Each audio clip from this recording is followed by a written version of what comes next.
are not so with territory. I go to prepare a place for you, and if I go and prepare a place for you, I will come again and receive you unto myself. That's where I am. There ye may be also. And whither I go, ye know, and the way ye know. It's about time, man, because I'm ready to go home. I'm ready to get the kingdom. I'm ready to live. I'm ready to breathe fresh. I'm ready to have beautiful, pure women, okay? Not no strawberry harlots on this side. I'm ready to have children, man, you can vibe with, okay? Be around brothers. Be around the Lord himself, okay? I'm ready to go and visit places in the galaxy that we didn't know existed. All right, I'm ready to walk on sandy beaches, man, and explore the ocean floors. I'm ready to fly. Okay, I'm ready to eat real food. Okay, I'm ready to drive a chariot, man. All right, I'm ready to minister to the Lord and to be ministered to, man. Okay, I'm ready to worship Yahweh Shai in its full entirety. Okay, I'm ready for it. We're ready, man. I'm ready to see angels and greet angels.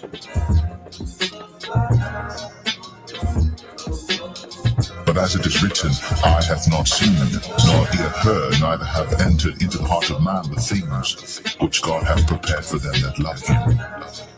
But God hath revealed them unto us by his Spirit. But as it is written, eye hath not seen, nor ear heard, neither have entered into the heart of man the things which God hath prepared for them that love him. But God hath revealed them unto us by his Spirit.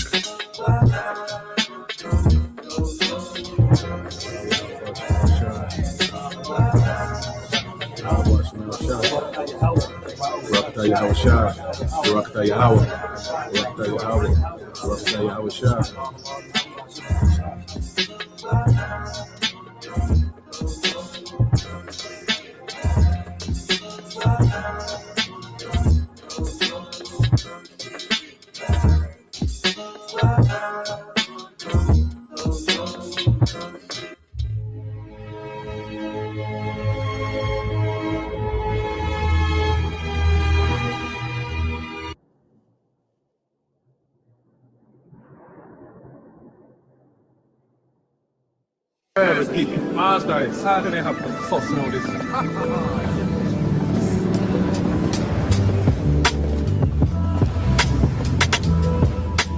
Spirit itself beareth witness with our spirit that we are the children of God.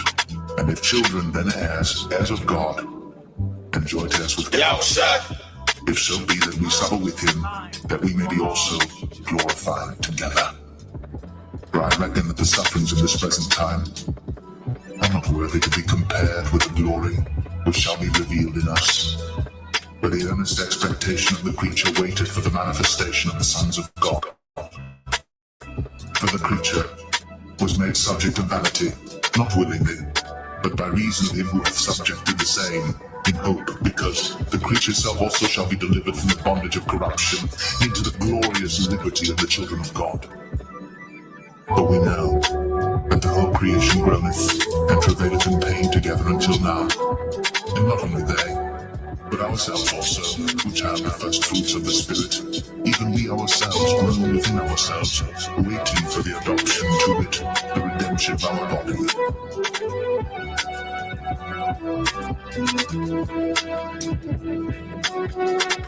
I will declare the decree. The Lord hath said unto me, Thou art my son. This day have I begotten thee. Ask of me, and I shall give thee the heathen for thine inheritance, and the uttermost part thou shalt dash them in pieces, like a potter's vessel. Be wise now therefore, O ye kings, be instructed, ye judges of the earth.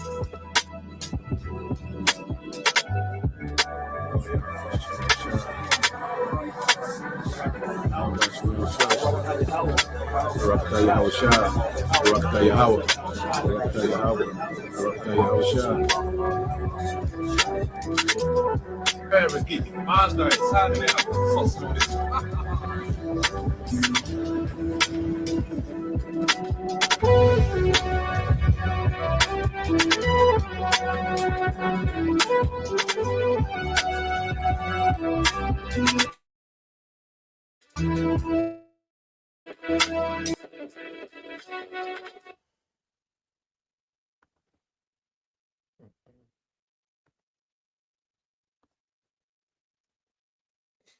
right, Shalom. First and foremost, I'd like to give all praise and glory unto Yahweh Bahashem, Yahweh Shah Bahashem, Kakodash, and double honors unto the apostles and the elders of GMS who rule well, teach well, being great examples to his younger brothers.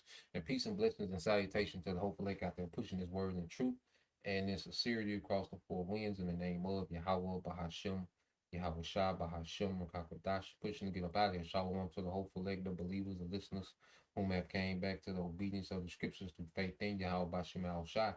All right, and what I want to get into this morning, all right, what we're getting into this morning news and prophecy, is wake up the mighty man, which it comes from, prophecy in the book of Joel, the third chapter, which we'll go through that chapter, starting at verse 9 on down, just going through and breaking it down because we're living in these prophecies, man. We're living in the actual prophecy that our forefathers seen thousands of years ago. Okay, and we're living in these prophecies real time. Okay, and that's the Lord showing that He is. That's the Lord showing His power in the earth. By having our forefathers see these visions.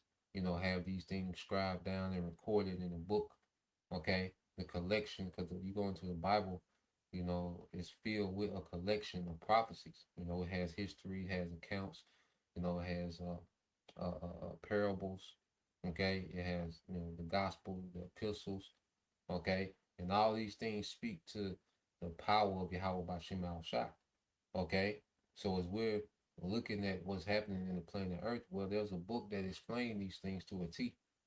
And it makes it undeniable that He is. Okay, no other book is doing this, man. All right, that's why. Matter of fact, let's start off here before we even get into Joel the third. Let's get this in Isaiah 34. Okay, and then we'll tap in. Get KJV. All right, this is a book of Isaiah 34 and 16. It says, "Seek you out of the book of the Lord, Yahweh Bashim Shai, and read. No one of these shall fail. None shall want her mate. For my mouth it hath commanded, and his spirit it had gathered them." Okay? So seek out the book of the Lord, which is the scriptures. Okay, the Bible. So as we have been given the understanding of the Bible in these latter days, we're able, to seek out, all right, the will of Yahweh Bashim Al Shai.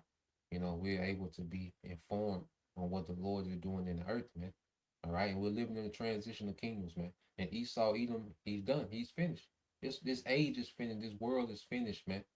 Okay, everything about this world, about this age, about what we thought was life on this side, man, is done. Okay, it's over. You see, we on to something else, man. We in the spirit of moving full steam ahead to a new world, man.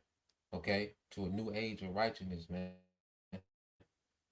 You see, that mind of trying to build here and establish something here, that's gone, man. We in the transition because we understand the will of the Lord. So as we understand the will of Yahweh Bashim Al Shai, man, okay, we have an expectation that's beyond this world, beyond this age, man. Okay, and we're seeing that nothing that's written in the Bible is going to fail. Everything that was supposed to happen according to the scripture has already happened. And everything that's supposed to happen in the future according to the scripture is in motion to happen, man. Because the last few prophecy is the MOTB, and when you speak of the MOTB, civil unrest and Jacob's trouble is included in that. Okay, the persecution of the prophet, all this surrounds this MOTB because we know when the devil pushes this MOTB, he wants to push a crisis. He wants to push civil unrest. He wants to push, famine. Okay, he's going to engineer these things. Certain engineered crisis. Then there's certain things the Lord gonna be doing. Okay, there's the evil.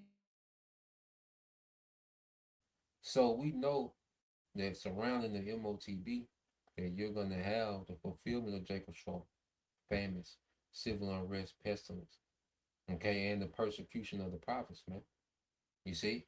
And then when it gets to the point to where he mandates this MOTB, this war is going to eventually go nuclear, man. Okay? And erase everything that this man is trying to do. Okay? And it's going to usher in the return of Yahweh Shai. Because every prophecy has been fulfilled except these last few. And these last few, we're seeing it happen in real time. They're in motion. You see? So let's go from there and let's get this in Joel 3 and 9. Because there's a certain spirit that's in the earth, man, amongst these nations. Okay, let's get this in the AMP. Okay. But the Lord has a certain spirit that he's put on these heathens, man, you know, for the sake of prophecy. All right. And that's why we see these heathens moving how they move. Okay. Joel 3 and 9 said, proclaim this among the pagan nations. Prepare a war. Stir up the mighty men. It says among the pagan nation, the actual Gentiles, man. Okay. These actual other nations outside. All right. The sons of God, the nation of Israel. Okay. So we're seeing these Gentiles would prepare a war. Stir up the mighty man. It's the Lord is doing that. Let all the men of war come near.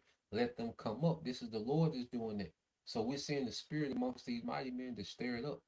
The warriors of these other nations, they're stirred up for war. You see? The Lord is showing that Babylon, okay, is in decline. Okay, ain't no unseeing that. These nations see that Babylon is vulnerable, man. And the Lord wanted it to be like that, man. Okay? These nations see that Babylon is vulnerable, man. All right, and now there's a spirit stirred up in these nations, man. Okay, to eradicate America, man. Remove America, all right, off the board, man. You see, that's the play amongst these nations is to remove America off the board. You see, when you go into let's get this word prepare and stir, you know. So you go into the word prepare, and it's the word kodash, okay, which the word kodash goes into what holy. Okay, now when you go into the definitions of holy, which we know, all right, holy goes into what to be separated or to be dedicated. Okay, and the Lord has these nations separated and dedicated to his assignment within his will. Now we are the holy people. We're the people that separated for righteousness, man. You know, then the Lord gives us because we go into the Rakak Dash, which is what a Holy Spirit. We have a spirit, all right, a Holy Spirit, a separate spirit from everyone else in the world, man. The elect have a separate spirit upon them, okay? Because we're dedicated to an assignment, all right, within the Lord's will as well, in righteousness, man. To teach, to repent, okay, to proclaim, all right, the Lord's will in the earth, man. You see? But it says, you have to set apart, to devote, and these nations have been set apart and devoted to the will of the Lord on the left hand side, man. And the assignment that's on the board right now is to turn America to a desert, man. Okay, so these nations are stirred up against Babylon, man. All right, and against any alliance of Babylon. Okay, and eventually America is not going to have any alliance, man. All these nations with nuclear capabilities are going to shoot, okay, on America, man. And you go into that word to stir up, all right, which is in the Hebrew is ahar, all right, ahar in the Hebrew, which means what to rouse, to awaken, to incite, okay.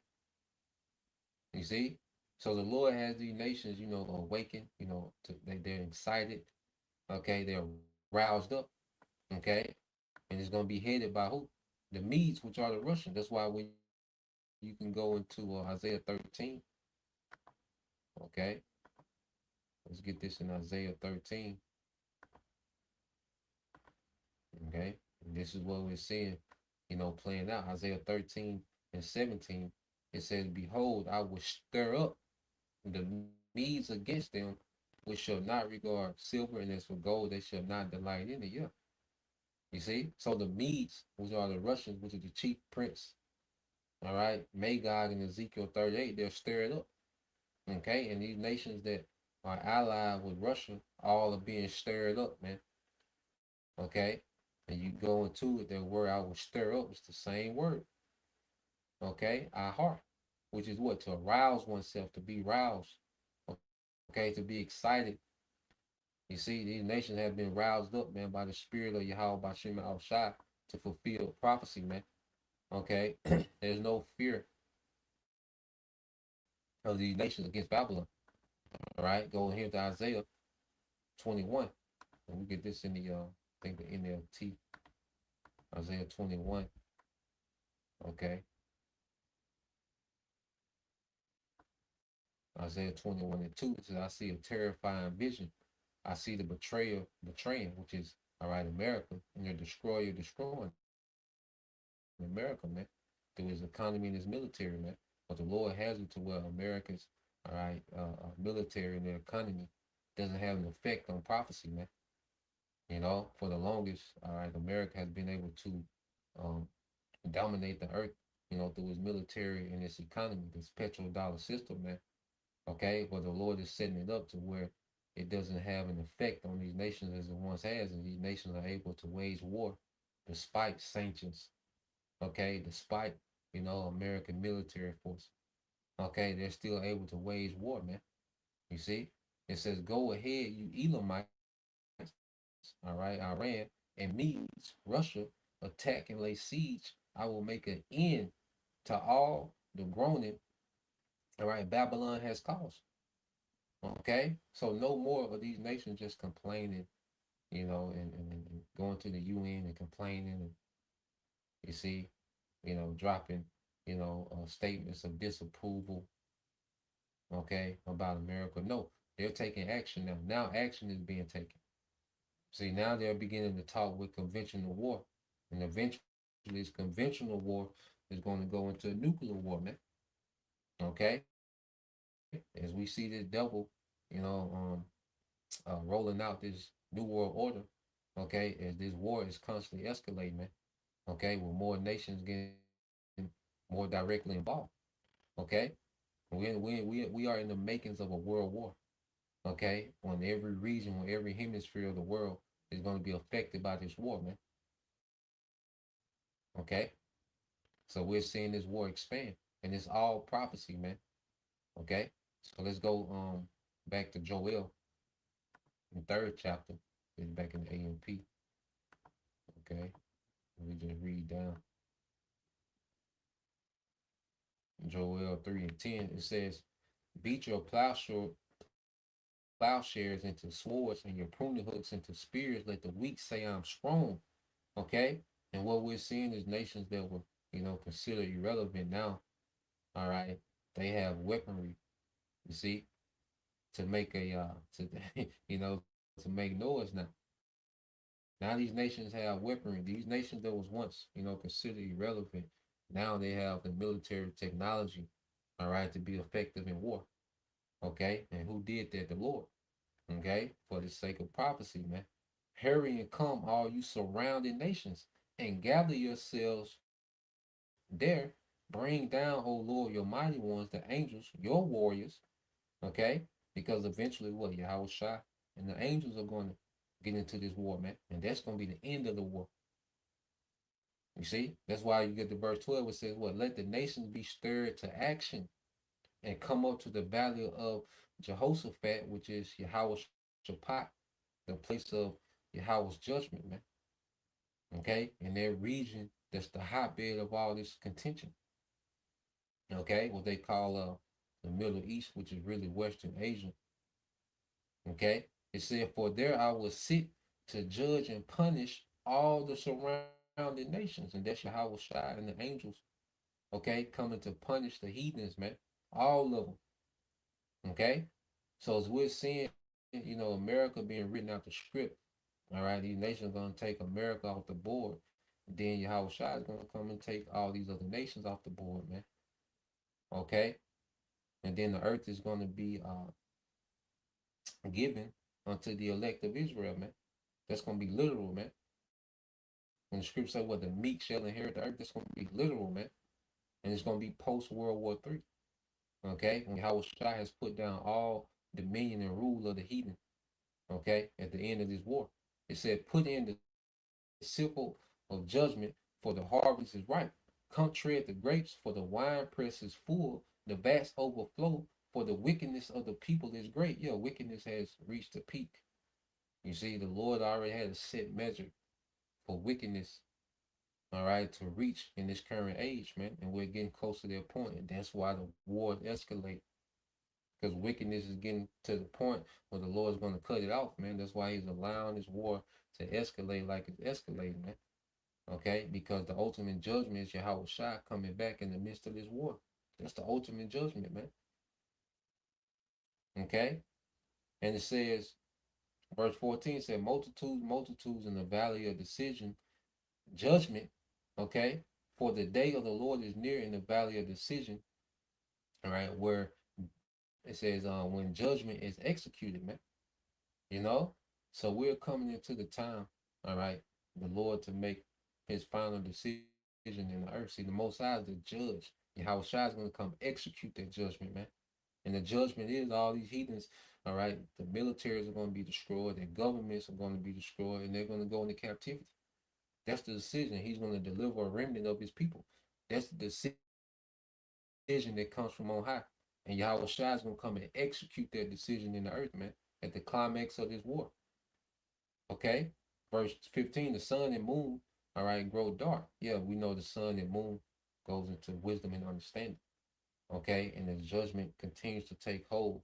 All right? The wisdom and understanding of this age is going to grow darker and darker to where people don't have a clue of what's next, man. People, like scripture speak about perplexity in these last days, man. Okay? So the understanding of this world, this age, what people think to know is reality, man, it's going to grow dark, man, because the Lord is phasing this place out. Okay? It says, and the stars lose their brightness, which we know, the nukes, okay, as well, are going to blot out sun and the moon. The chariots are going to blot out. They're going to fill the skies, man. You see? The heavens, you look up, man, you're gonna see nukes and chariots, man. It's gonna come a time when you look up, all right, you're gonna see nukes and chariots, man. Okay? This is what we're coming into, man. This is why, hey, we in the time to get ready, all right, to flee from this time, as the scriptures say. But it begins with our mind. Our mind gotta flee from this place, man. We can't have a mindset of here, investing in right here, man. What is it to invest in? Okay? What the hell is it to invest in right now in this age, man? No, man. Our mind is fleeing this place, man. Okay? The only thing left to do is wait on your house shot. Okay? Everything else is irrelevant, man. You see? Joel 3:16 says the Lord thunders and roars from Zion, and the other his voice from Jerusalem in judgment of his enemies. Okay? And the heavens and the earth tremble and shudder. That's the nukes hitting the earth. And the Lord is the refuge for his people, and that's us on the chariots. Because the only place of safety, all right, is going to be on those chariots, man. If you're ground zero in America, you're done. Okay? You're out of there. You see? The only refuge is going to be on those chariots, man, with your Yahweh shot.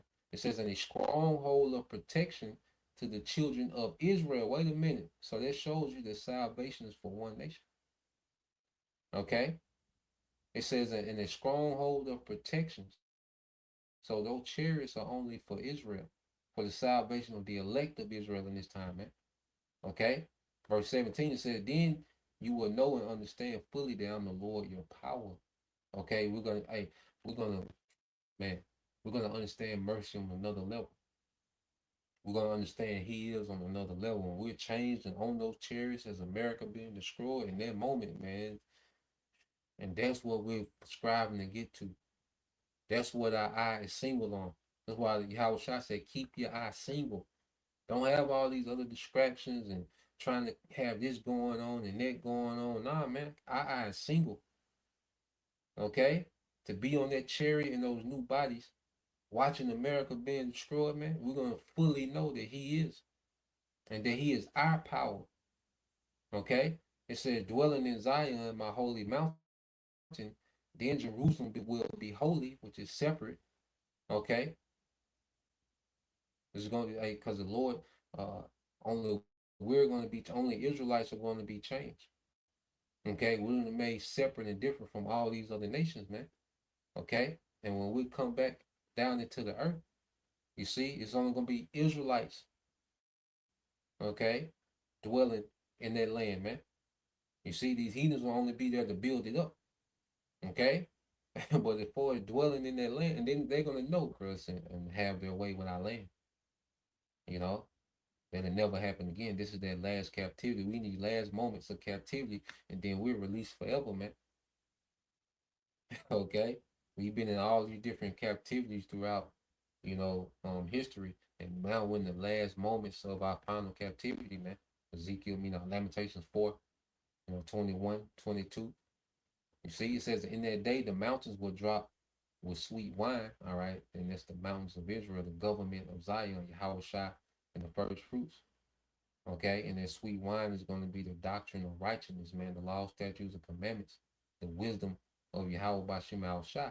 And the hills will flow with milk, and the brooks of the riverbeds of Judah will flow with water, and a fountain will go out from the house of the Lord Yahweh Bashim al Shai to water the desert valley of Shittim. And that goes into, when the Lord establishes, Yahweh Shai establishes the throne of David. Those first fruits make up that governing body. All right, that's going to be the new global government in the world. Okay, and from that government is going to drop down, all right, true wisdom, the law, statutes, and commandments, righteous doctrine, man. Okay, which is going to flow throughout the world. You see, it's going to flow from the mountain of Israel and become a standard throughout the whole world. Okay, that's what's getting ready to happen post World War III. So as we're going into World War III, this is what it's all leading to, man. That's why we have a vision beyond, okay, to right now. You see, we finna get to the other side, man. Okay, and every day we're becoming more and more dead to this side and more alive to what Yahweh Shai is getting ready to bring. Okay, it says Egypt will become a waste. America, all right, ran by who? And Edom will become a desolate wilderness because of the violence against the children of Judah, in whose land they have shed innocent blood, man. In this war, the Lord's going to take vengeance for his people, okay, against you Edomites, man, okay, and against you other nations as well. But it begins with you Edomites, which you're going to receive the brunt of the judgment, okay, of the Lord. Verse 3, it says, but Judah shall be inhabited forever, and Jerusalem from generation to generation, and I shall avenge their blood, which I have not avenged, for the Lord Yahweh Bashim al Shai dwells in Zion, man. So this war is a part of the Lord's big payback, okay, to Esau and these heathens, man. So it's beautiful how we see the Lord as these nations stirred up. Okay, so let's go from there. Let's get into some happenings. Okay, let's get into some happenings going on. Now, first you got this. More nations are getting more involved, man. Okay, let's go into these nations getting more involved.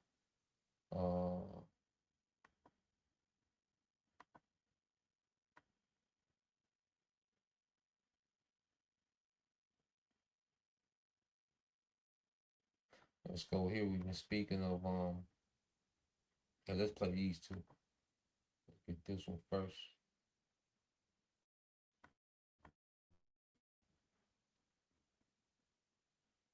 All right, so now you got North Korea being talked about more. Remember Zelensky? He said Zelensky said the other day, well, we are already being attacked by Iran and North Korea. He mentioned North Korea. Okay, so now let's play this, and it goes into North Korea's involvement in this Russian-Ukraine war. And all these wars and conflicts are just going to merge together. They're going to overlap and merge together and become a world war. Okay, so let's play this. Korea's missiles are no longer just a threat. North Korea's missiles are no longer just a threat in East Asia. They are now moving closer to the battlefields of Europe. Vel could mark a major escalation in the Ukraine war, preparing to deploy an entire ballistic missile unit to Western Russia, bringing Pyongyang's military even deeper into Moscow's war effort. The explosive claim was made by Ukraine's main Directorate of Intelligence. According to intelligence official Andriy Chernyak, Russia plans to station a North Korean missile unit comprising around 90 personnel in the western Russian region of Voronezh, where it would operate alongside Russia's 112th Missile Brigade. Chernyak said the planned deployment could eventually include 120 North Korean ballistic missiles and 6 mobile launchers. He also claimed that Pyongyang has already delivered another batch of 40 KN-23 and KN-24 ballistic missiles to Russia. However, he said the final size and configuration of the deployment will be decided during high-level talks between Moscow and Pyongyang next month. Exactly what role North Korean personnel would play in Russian missile operations remains unclear. But if confirmed, it would represent one of the most significant expansions yet of military cooperation between Russia and North Korea. The reported deployment comes just days after Russia allegedly fired 2 North Korean-made ballistic missiles at Ukraine for the first time since last year. Since late 2023, Moscow has launched dozens of North Korean missiles against Ukrainian targets. But deploying an actual North Korean missile unit inside Russia would take that partnership to an entirely new level. For Ukraine, the timing could hardly be worse. Kyiv is facing a critical shortage of air defense interceptors as Russia continues to intensify missile and drone attacks. President Volodymyr Zelensky has repeatedly appealed to the United States for additional Patriot air defense systems. So far, President Donald Trump has not publicly committed to supplying more Patriot batteries. North Korea has emerged as one of Russia's closest military partners since Moscow launched its full-scale invasion of Ukraine in 2022. The two countries signed a mutual defense pact in 2024, further cementing their strategic partnership. According to Ukrainian officials, Pyongyang's ballistic missiles and around 14,000 troops to support Russian operations, including fighting in the Kursk region. Last week, Ukrainian authorities said a North Korean ballistic missile struck a residential home in the central Ukrainian village of Radushne, at least 5 members of the same family. In Radushne, the Russians used a missile from North Korea in a long time. That is what preliminary data shows. Of course, there will be further analyses and everything will be verified. But as of now, it was a North Korean ballistic missile. So they know, Ukraine know. And see, just like Russia know that, Ukraine is nothing but a small head proxy. Okay? So what you're seeing now is North Korea getting more involved. And see what these nations do as well. Let's say you have military alliances with a nation. So what North Korea is doing, they're sending troops, all right, to assist Russia. They're sending troops and missiles to assist Russia. And what's happening, these troops is getting battlefield experience, because there's nothing like actual war, to test your troops, to get your troops battlefield experience and and to test your weaponry in real war scenarios. So you're seeing, all right, these nations in the background, sending troops and weapons to the battlefield to get their soldiers battlefield experience. And these soldiers that, are on the battlefield, when they come back to their country, these become the officers of the rest of the soldiers, the sergeants, the lieutenants, the colonels, or the rest of the soldiers, because now they have battlefield experience to lead men into battle. Okay? So these nations are just preparing themselves for this big brawl for it all, man. Okay? And they're sending this weaponry to test it on the battlefield. So North Korea is engaged into this war. And they're getting more and more engaged as this war, all right, drags on. Okay, and then the small hatch know it, Ukraine know it. Okay, so it's just you're gonna see more nations get pulled in, and you're gonna see another nation is gonna be mentioned, in this video as well. So let's play this. The alliance of Moscow bastards with the mad regime in North Korea for missiles, for the North Korean contingent here in Europe on our borders, and for the killing of our Ukrainian children. This is not the first warning from Kyiv. Earlier, President Volodymyr Zelensky claimed Russia is preparing to bring another 30,000 North Korean troops into the war. He also alleged that preparations have been underway in Russia's Voronezh region since June to receive the new contingent.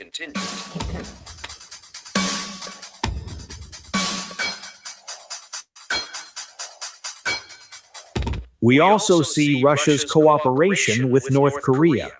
Russia wants to bring in another 30,000 North Korean troops. Preparations have been underway in Russia's Voronezh region since June to receive them. In addition, North Korea is preparing to supply Russia with new launchers for ballistic missiles. This is a threat not only to Ukraine. Russia is helping North Korea learn how to wage war, improve its weapons, and gain real combat experience in using them. Goddamn right. All of this poses a threat to every country in Asia that lies within range of North Korean missiles. Nuclear tensions are once again rising on the Korean peninsula, and this time, Japan's military expansion is at the center of the storm. Whoa. What's that? I just built the budgeting app from Base 44. Guys, maybe just build...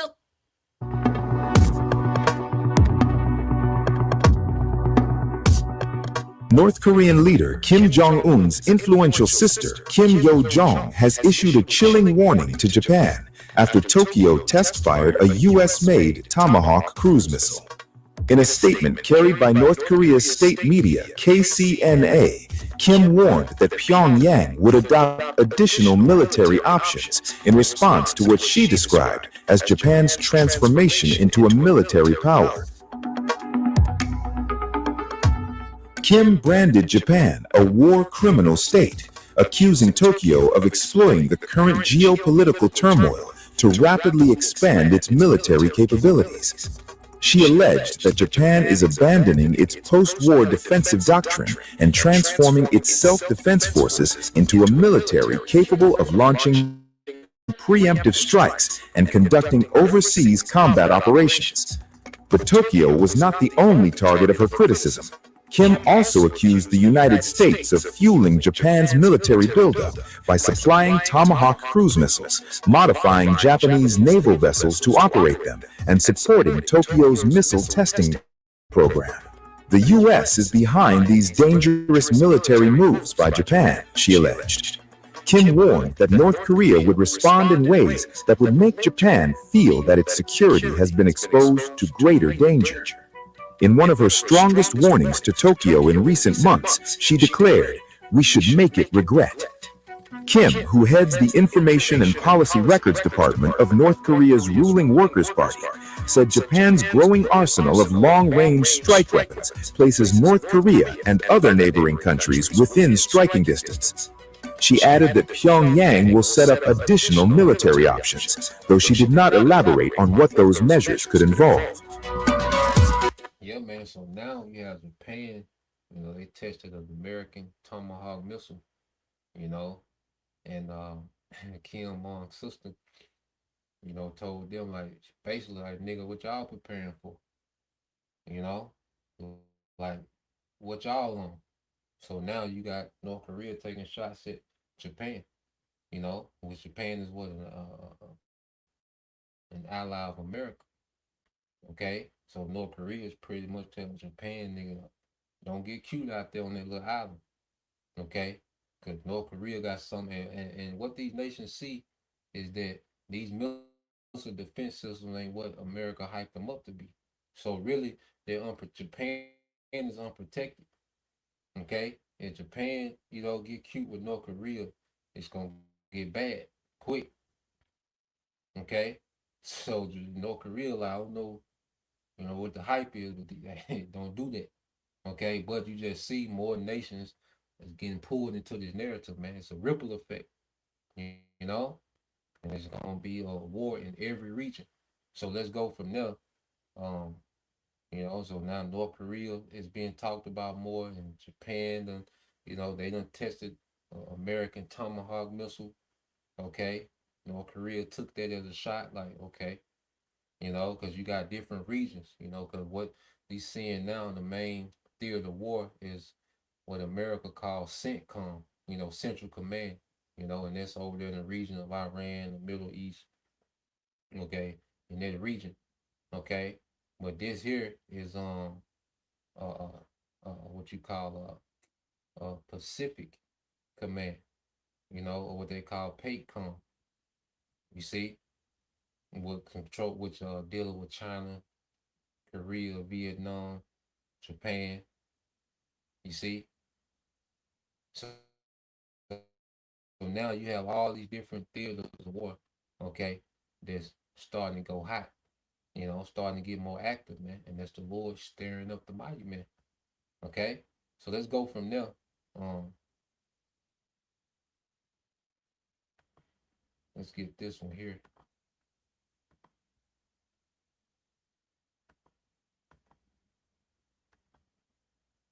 Let's go with this one, man.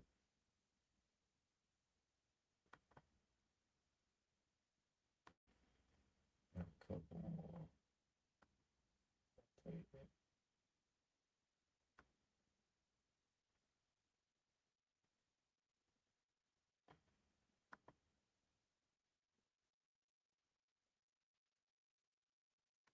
So let's play this one.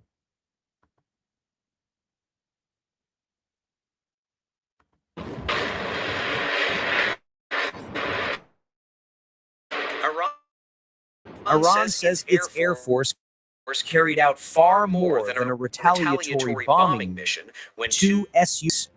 According to Iranian military officials, the operation demonstrated the country's ability to rapidly organize, launch, and execute a complex deep penetration strike just 2 days after suffering devastating attacks that killed senior commanders and civilians.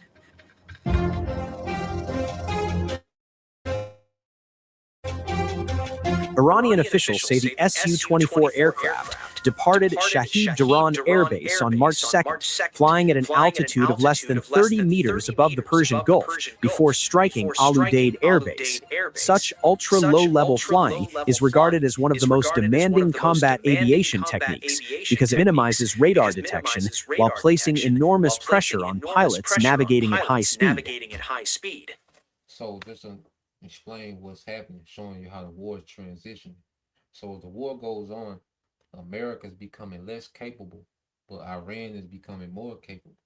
So remember, they've been saying that the Navy, Iran's Navy is gone, Iran Air Force is gone. But wait a minute, you had Iran do airstrikes, okay, with these newer model, all right, Russian jets, okay, and then they're low flying, which makes it hard for them to be picked up on these radars, which they've destroyed most of these radars. Okay, so Iran is getting air superiority in this war.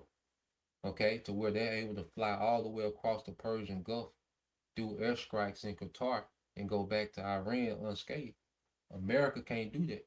America can't go across the Persian Gulf.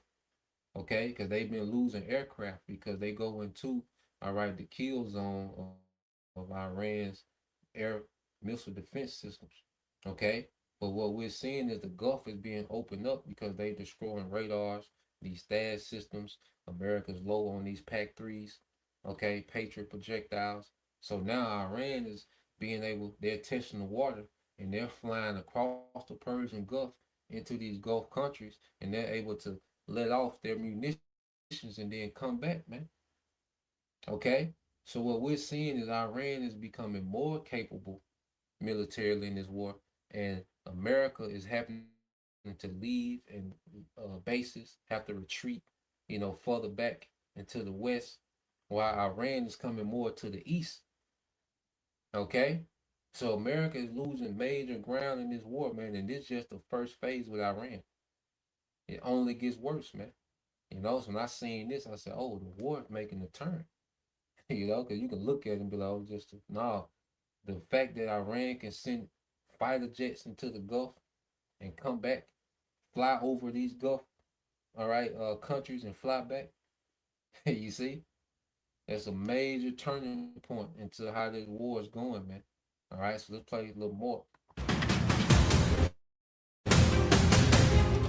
Al Udeid Air Base is widely regarded as one of the United States' most important military hubs in West Asia, serving not only as an airbase, but also as a key command, coordination, logistics, and operational planning center for American military activities across the region. Military analysts view the installation as a strategic nerve center whose importance extends well beyond its aircraft and infrastructure. According to Brigadier General Masoud Jafari, enemy combat air patrol aircraft intercepted the Iranian Su-24s only during their return flight after the strike had already been completed. If accurate, that would suggest the aircraft successfully penetrated contested airspace, reached their objective, and began withdrawing before interception efforts were launched, highlighting the complexity of the reported operation.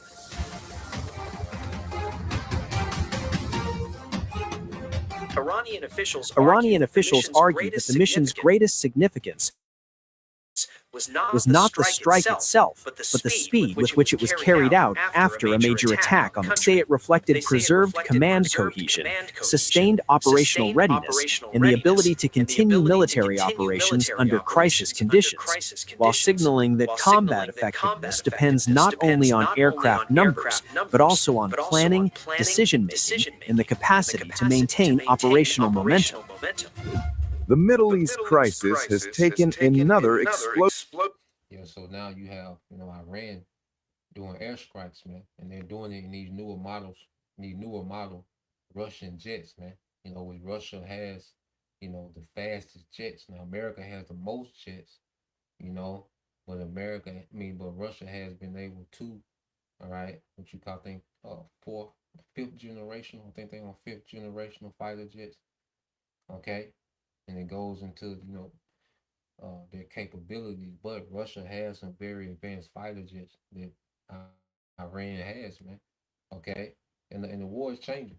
You see, the war is changing, where these nations are able to have air superiority over America, man. And America has never been in a position where they didn't have air superiority in the war, man. Okay? But this war is different because this war, is going to end the empire of America. And it's going to end these heathens all together, but the first phase of this war is about taking America off the board, man. So we're going to continue to see everything work, against America in this war, man. Okay. So let's go from there. All right.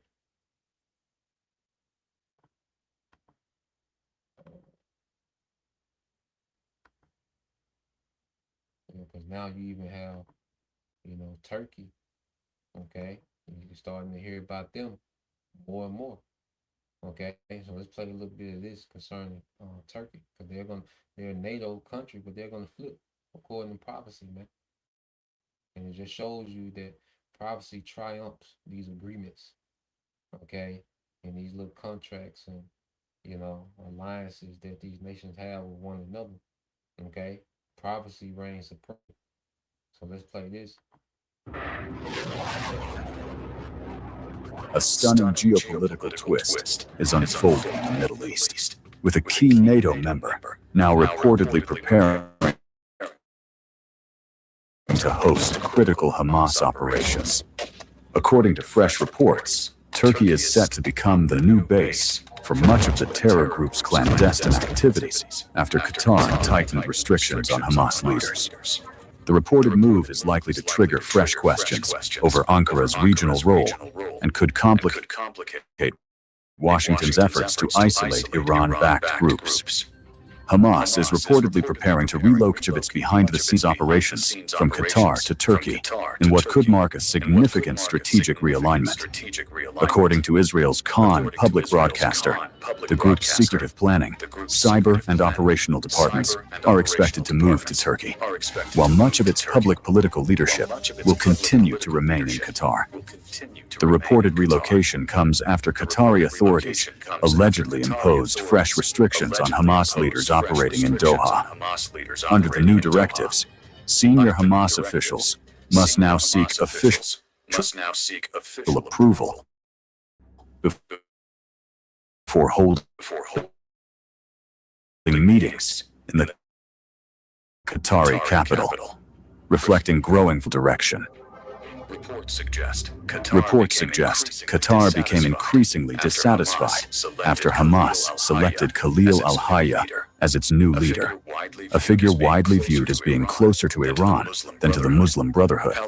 Palestinian sources cited by Khan News claim the restrictions were intended as a warning after Hamas chose a leadership path that aligned more closely with Tehran's regional influence.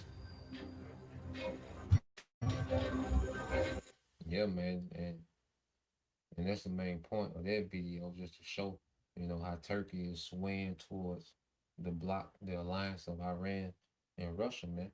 Ezekiel 38,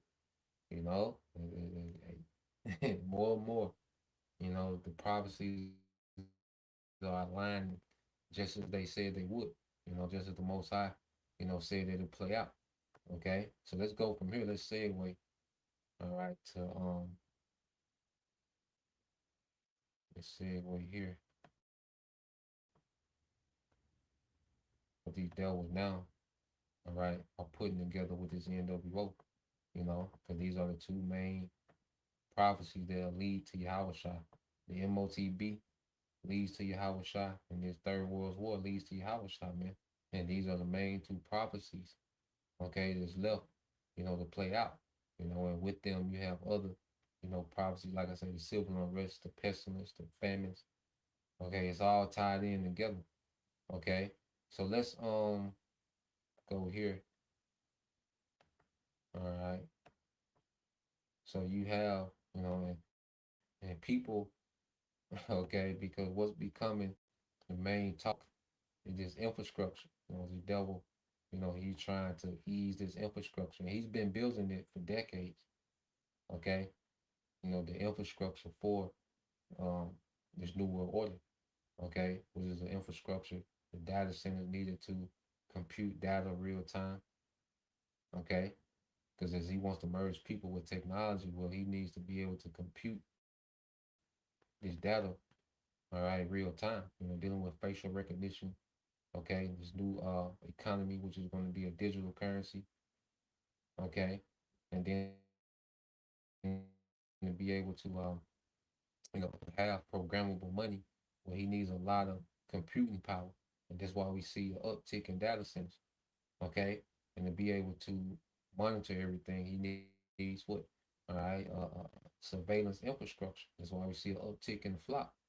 Okay, but what we see happening, is people are beginning to speak against these things, and actually, come up, because you have this thing called deflock, which we're gonna get into it. Yeah, I got to pull it up. Okay, but let's play this. Just dealing with flop. Yeah, brother got some precepts too. All right, this is the brother nationality Israelite. Isaiah 13:4 said, the noise of a multitude in the mountains, like of a great people, a tumultuous noise of kingdoms, of nations gathered together. The Lord of hosts mustered, all right, the Lord of hosts mustered the host of the battle.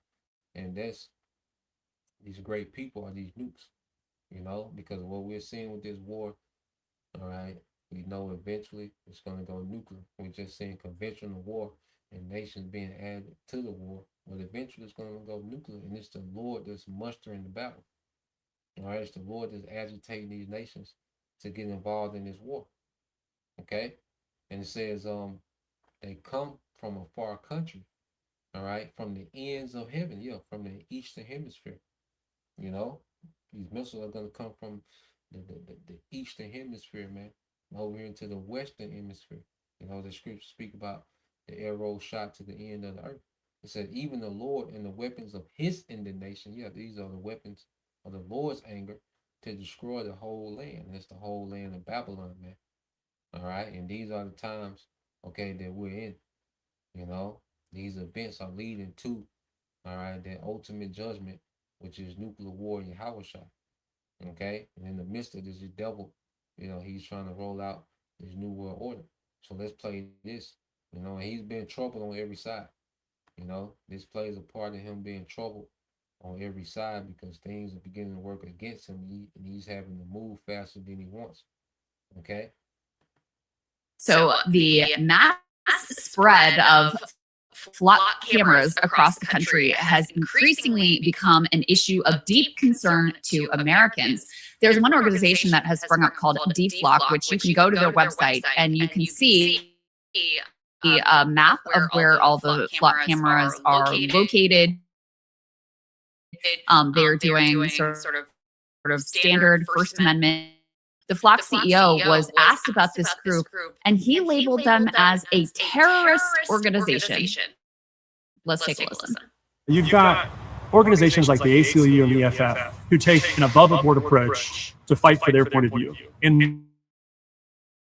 And thankfully, we live in a beautifully democratic, capitalistic country where we can fight in court. And I have a lot of respect. They have reasonable debates, and we follow the law. And then, unfortunately, there's terroristic organizations like DFlock, whose primary motivation is chaos. They are closer to Antifa than they are anything else. And that, I think, is unfortunate because we don't want chaos, or I don't want chaos. I like law and order. I like a society that is a bedrock of safety. Now, this is supposed to be the CEO of Flock, which, okay, this is just another made-up story. It's supposed to be some guy from Atlanta who house was broken in and he felt that he didn't get, his rightful justice, from the police department. So he created a security camera. Okay, but wait a minute. There's been home security cameras. Okay, so it ain't like he invented something that wasn't already out, which is security cameras. You see, but they're able to do, they're able to say, well, behind this man's, fear and safety, he created this camera company called Flock. Okay, so the people concentrate on this guy.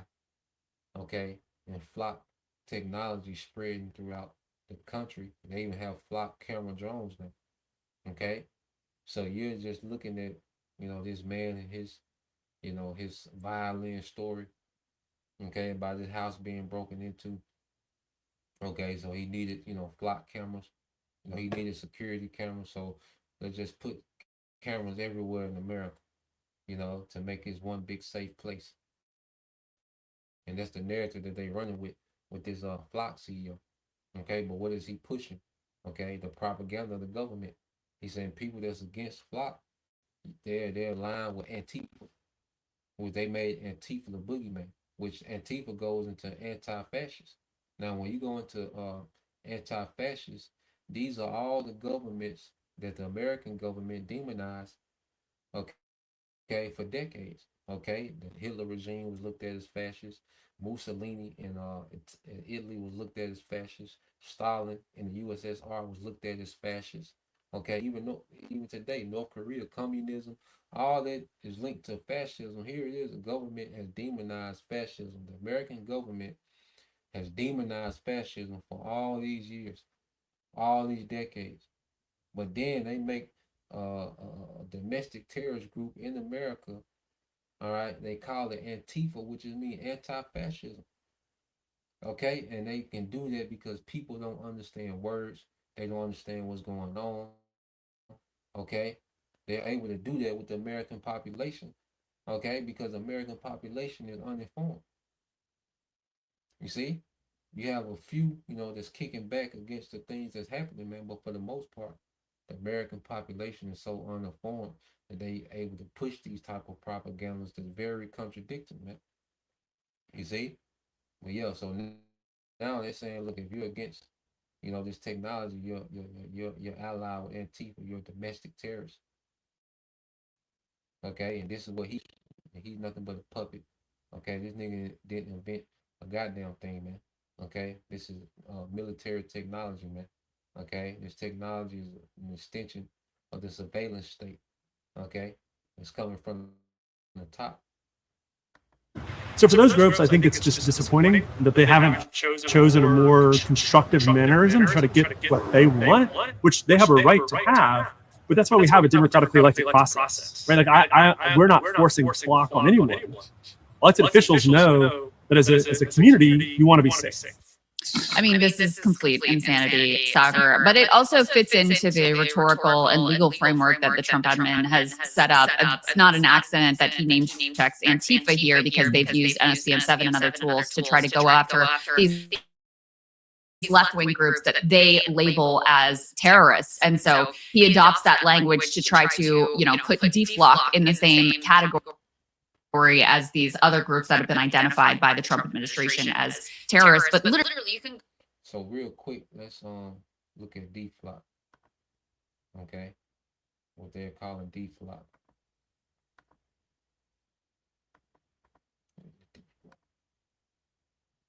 All right.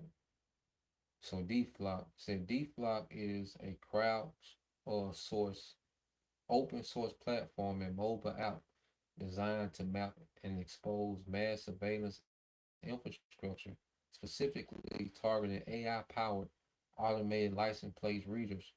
The platform name is a direct counterplay to Flock Safety, one of the largest private providers of ALPR, or automatic license plate reader, police monitor cameras in the United States. Founded in 2024 by privacy advocate and software engineer Will Freeman, DFLOC aims to fight back against widespread vehicle surveillance by making the location of these tracking systems visible to the public.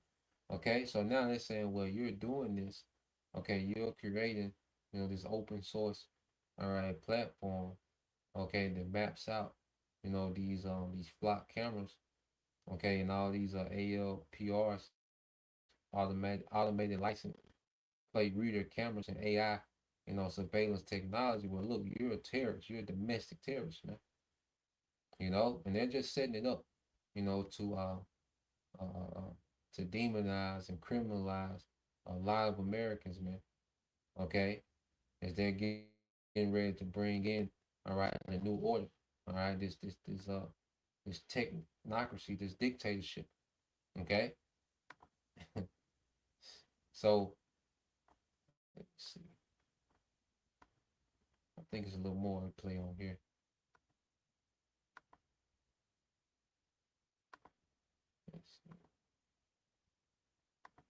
Go to their website. Says, welcome to DFLOC, an open source project mapping license plate readers. That's just a basic service and advocacy group that is, being provided to the public so that they can push back on what's happening in their communities where they've had very little say. I think this is absolutely insane, and it's pretty obvious that this CEO, first of all, DFLOC is a nonprofit organization. So if you're going to say that it's, terroristic or whatever, frankly, they should be able to sue if they want to, because, you can't just be saying, genuinely, I mean, like, that's an actual term which has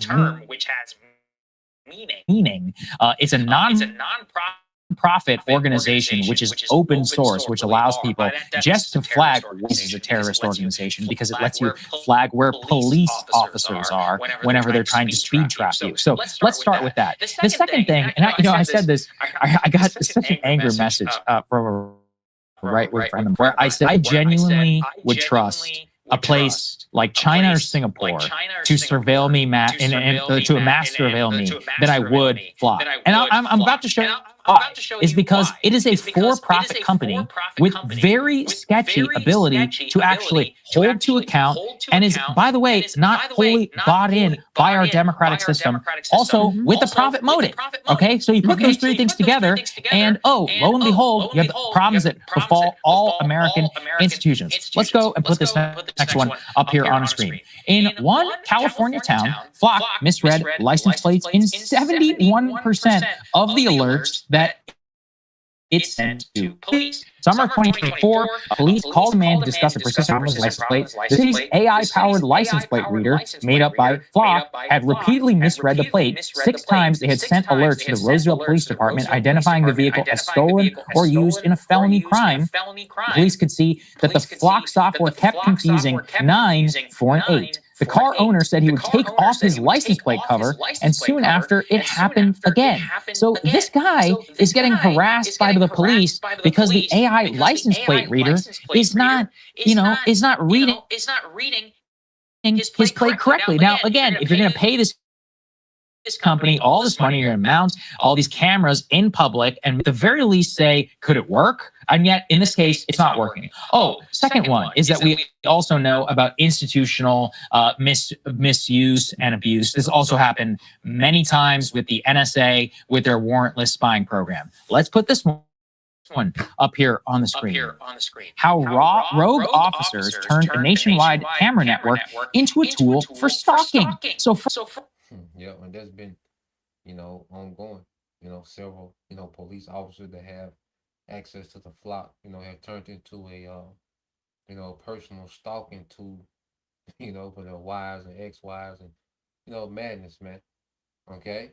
Well, it doesn't show you that the madness of this infrastructure that the devil, is rolling out, man.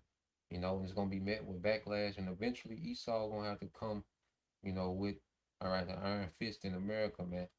To force people on board, okay, and eradicate. And that's why he's demonizing those that are against it, so he can be justified, in removal, forced removal, okay. Because there's a depopulation agenda. It's a heavy depopulation agenda, in America, man. Okay, you Americans, you can buckle up, okay. And then we say, well, aren't y'all in America? Yeah, but see, we got Yahweh Bashem Al Shai. You see, we got promised provisions and protections in the midst of this, man. Okay, but you Americans, man, you can get it. You can get ready, man. Okay, and let's go here real quick. Okay, because they're doing the infrastructure for flock. All right, they're getting ready to switch over, the money system. You see, so let's see, let's play a few minutes. This as well.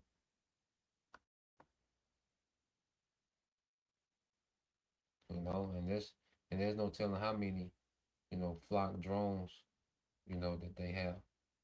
Okay, because they just come out as of late, dealing with these flock drones. All right, let's go here. The brother got some precepts.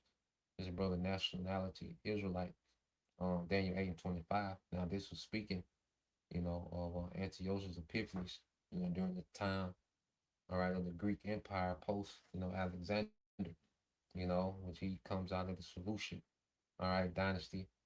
Okay, but this is, how he ruled, amongst, this era of the Greeks. This guy Antiochus Epiphanes, but this can be applied today now. But originally it's talking about Antiochus Epiphanes or Antiochus, how you want to pronounce it. Okay, this is Daniel 8:25. It says, and through his policy also he shall cause craft to prosper in his hand, and he shall magnify himself in his heart, and by peace shall destroy many. He shall also stand up against the Prince of Peace, but he shall be broken without hand. So this devil, he causes, craft, to prosper. Okay, through what policy, man? And he presents this technology, the flock, even the sea hip itself is for the sake of safety, for the sake of enhancement, for the sake of, this technological utopia. Okay, it's going to bring peace, going to bring prosperity, it's going to make the world more productive, more efficient. Okay, the earth is going to burn more clean energy, meanwhile destroying the earth with data centers. He's telling you that this, this new system is going to be better for the earth, better for the people. You see, and that's with peace he's going to destroy many. Okay, and what he's doing with this system is he's rebelling against the kingdom Yahweh Shai is getting ready to bring to the earth, man. Okay, but he's going to be broken. All right, this system is going to be broken. All right, from a power from another world, which is Yahweh Shai. Okay, a power from another realm. Okay, you see, because eventually this was Antiochus when it says he shall stand up against the prince of princes. This was him, going against the high priest. Okay, it was under Antiochus where Ananias, the righteous high priest was killed. Okay, but in this time we know it's going to be Yahweh Shai, the King of Kings, that's going to break this man without hand. Okay, but with power from another realm. You see, now when you let's see, brother got some more.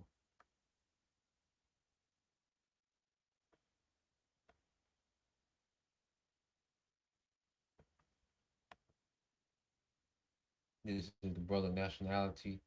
All right, Israelite. Job 20 and 22, it says, in the fullness of his sufficiency, he shall be in straits. Every hand of the wicked shall come upon him. So in the fullness of his sufficiency, when he has, you know, all these things, in place, the data centers, okay, the surveillance cameras, the infrastructure for, you know, a digital economy, because the infrastructure for a digital economy is already here. He just has to make things mandate. First he has to bring amongst crisis because he wants to depopulate first. And he wants to instill fear, which gives him more control. He wants people to be in perplexity, which gives him more control. You see, to roll out this agenda. You see, but as the devil has these things in place, he's finding himself in scrapes. Certain things are backfiring. He's being rushed. Okay, so in every hand of the wicked, which the Hebrew word for wicked is amal, which goes in what to the laborer. Okay, and you have this major revolt with the working class, man. In America and all these other EU nations. You see, it says when he is about to fill his belly, the Most High shall cast the fury of his wrath upon him, and shall rain upon him while he is eating.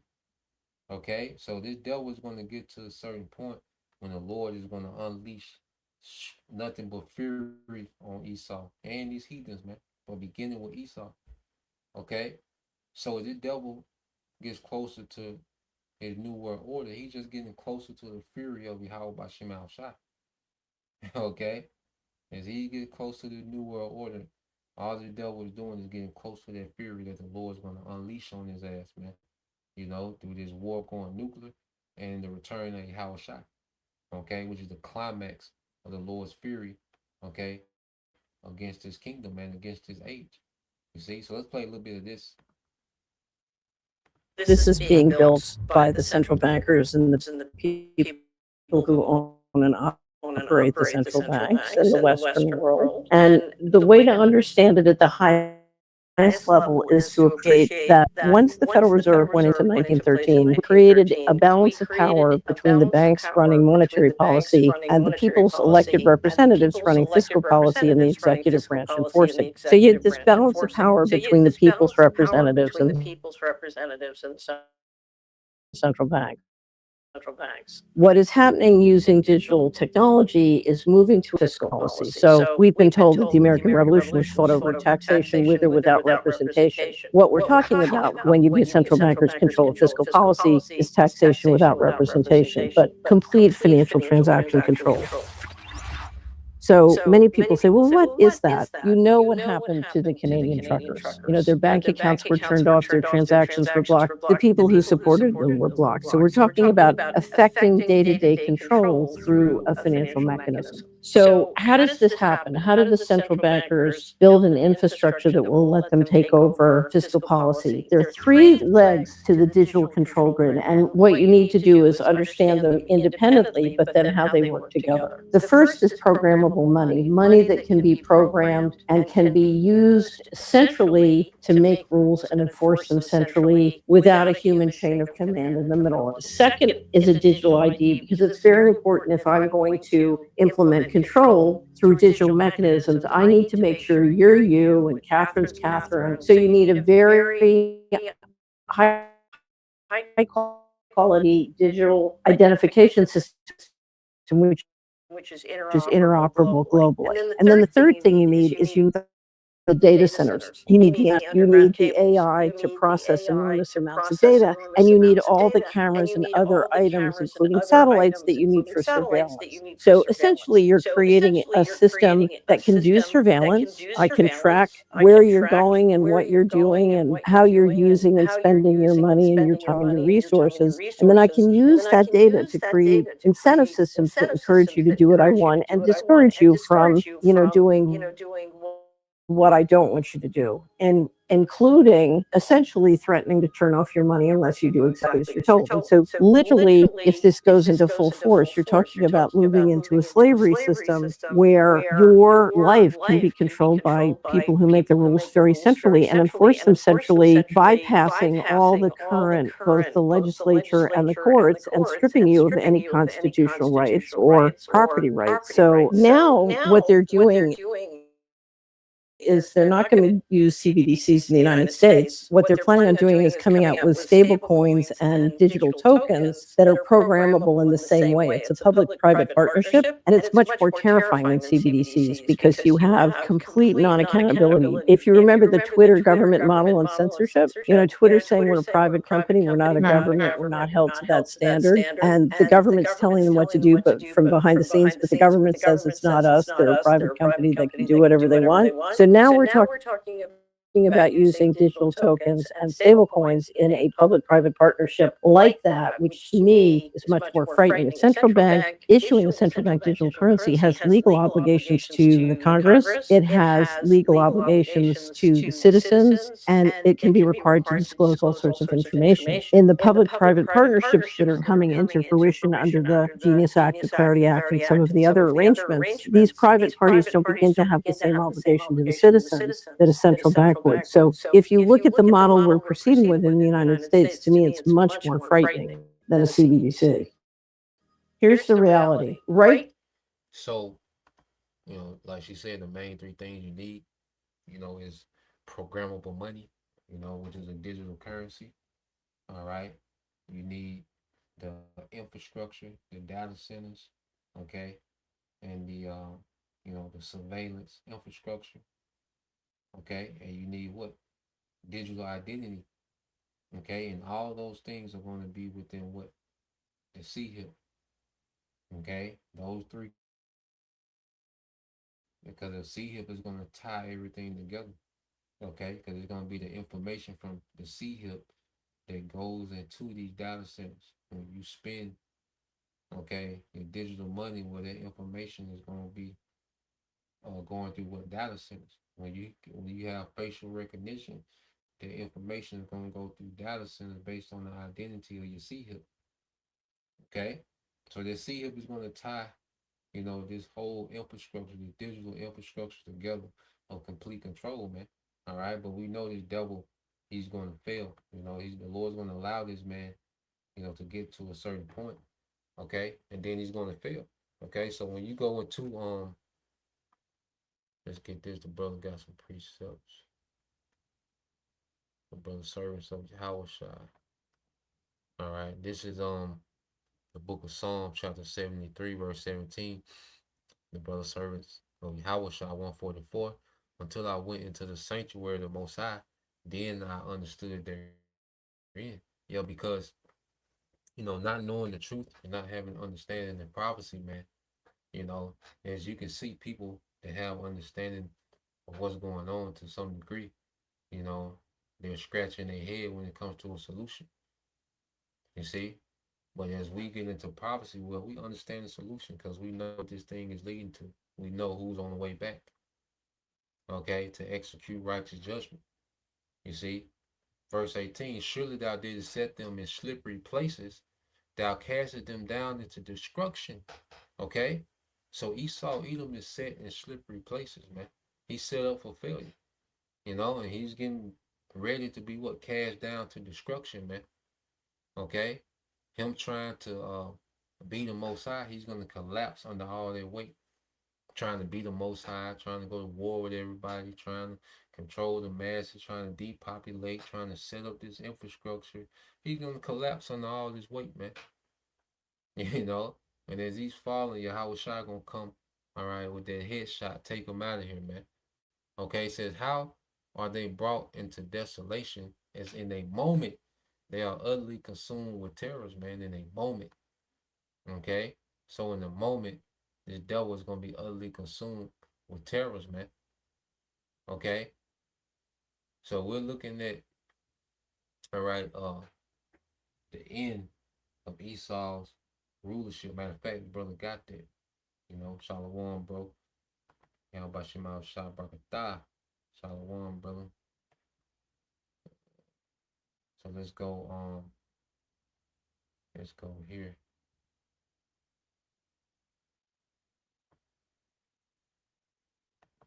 The brother got this. Yeah, this is another from the brother servant. So Yahweh Shah 144 in Job 25, it says that the triumph, all right, that the triumphing of the wicked is short and the joy of the hypocrite but for a moment. Okay? So we're in this short moment of the hypocrite Esau Edom, because the hypocrite goes into an actor. The devil, he acts like he's about righteousness. He acts like he's, humane, like his technology is for the benefit and his rulership is all about the benefit and forwarding people. And nah, man, it's the exact opposite, man. It's to control and diminish and destroy. You see? So we in the time, all right, of this devil triumph, his short triumph, because he's been in power for a few hundred years, okay? Going back from the Renaissance until now, he's been in power, okay? But it's a short time compared to an everlasting kingdom that's coming after this short, wicked kingdom, man. You see? It's a brother Yashima tribe of Judah. Job 18 and 14 says, his confidence shall be rooted out of his tabernacle, and it shall bring him to the king of terrors. Okay? So everything that this devil is doing, okay, because as Esau is falling, you best believe he's losing confidence, man. That's why he's gonna have to just rush, and he's gonna get more tacky as things play out.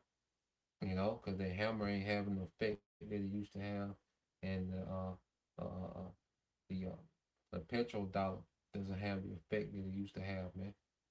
And putting these nations in submission. These nations are only getting more capable. Okay. So this devil's confidence is being removed and is bringing him to the king of terror, which is Yahweh Shai. Okay? So Esau, he's on limited time, man. And what we're seeing is the Lord doing his pleasure in the earth according to prophecy, man. So we'll leave it there. Lord will. These brothers, all right, and you few sisters edified once again. I want to give all praise and glory unto Yahweh Bahashem, Yahweh Shah Bahashem, Makakwadash, and double honors unto the apostles and the elders of GMS who rule well, teach well, being great examples to his younger brothers. And peace and blessings, salutations, and hopefully, shalom.